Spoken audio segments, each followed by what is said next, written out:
Hello guys, for today's video magagawa tayo ng pasta.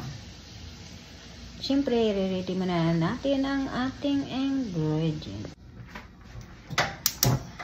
So guys, ito na po yun. May shrimp na tayo. So guys, i-prito na natin ang shrimp.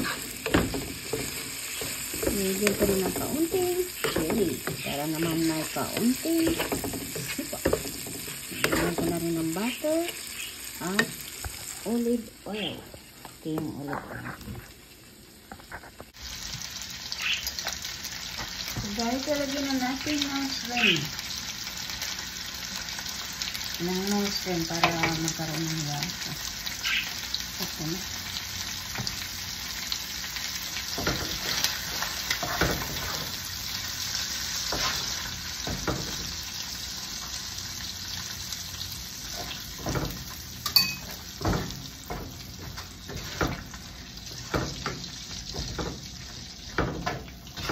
Kunti lang.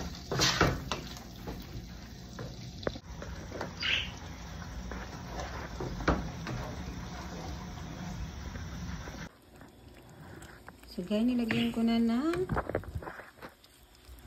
tomato sauce para po maluto ang ating tomato. Hayaan muna natin kumulo.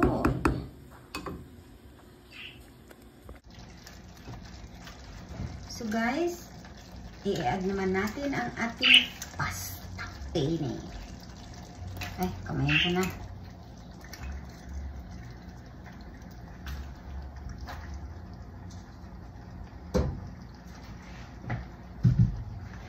Ay, hahaluin lang po natin hanggat po mahalo ang lahat ng tomato.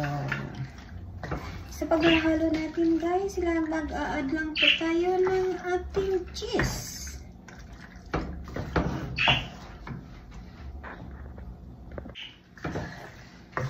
Ngayon guys, sa kunting halo ay nahalo ko na, ay mag-a-add na naman tayo ng cheese. Damihan po natin ng cheese para masarap.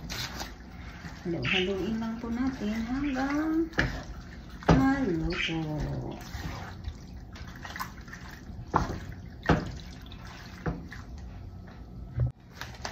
Dagdagan lang po natin siya para tayo ay masarap.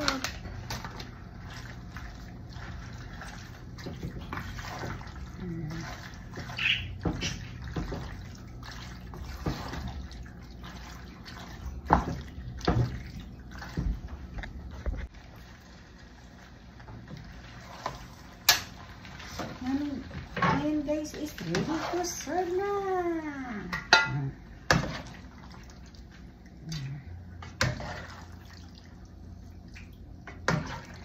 Ang dami.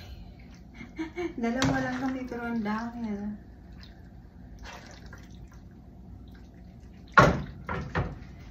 Pang dalawang araw na yan. So ngayon guys, ready to serve na ang aking pasta penne. Okay guys, titikman natin ang ating luto. Luto ko, tikim ko. Guys, ang sarap. Natikman ko siya. As in. Kasi alam mo yung ano, yung chop-chop mo muna ang shrimp. Tapos prituhin mo siya. Sarap, ang bango. Sobrang lasa. Ang sarap.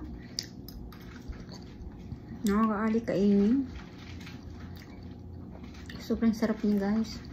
Kasi yung ulo, naprito ko muna. Tapos na-grind ko. Tapos isama ko naman siya dito. Malasa talaga siyang, malasa siyang talagang shrimp. Yung pasayan niya.